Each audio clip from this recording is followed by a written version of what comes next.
আসসালামু আলাইকুম সবাইকে। আশা করি সবাই ভালো আছেন। আলহামদুলিল্লাহ আমিও ভালো আছি। তো আজকে আমি রান্না করব হচ্ছে চিংড়ি মাছ দিয়ে কচু।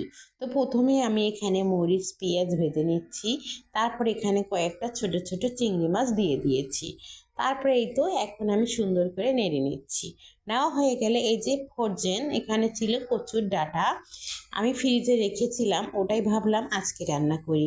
আসলে কি রান্না করব আমি আমি মনে করি আমার মতো প্রত্যেকটা মহিলাই এরকম মনে হয় চিন্তা করে, সকালে কি দেব, দুপুরে কি রান্না করব, রাত্রে কি দেব। তো চিন্তা করতে করতে উপায় হয়ে গেল, ফ্রিজ খুলে দেখতে পেলাম একটু ফ্রোজেন কচু ছিল, অতটুকুই আমি এখন রান্না করতেছি। তো এটা কিন্তু অনেক আগে বাইর করা উচিত ছিল, আসলে আমার মাথায় ছিল না যে আমার ফ্রিজে কচু ছিল, যার কারণে একটু লেট হয়ে গেছে।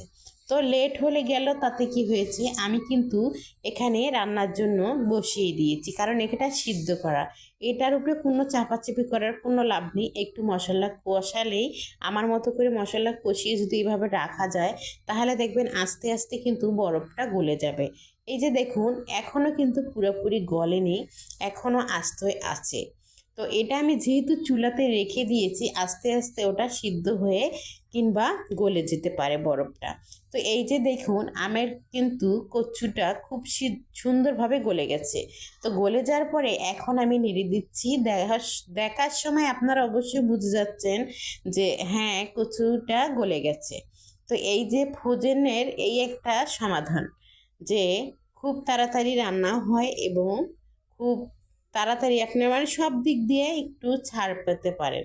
কিন্তু গ্রাম দেশের মানুষ তো এগুলো করবে না, যারা ঢাকা শহরে থাকে তারাই করে। কথা বলতে বলতে কিন্তু আমার রান্নাটা কমপ্লিট হয়ে গেল, সঙ্গে বোম্বাই মরিচ রেখেছিলাম।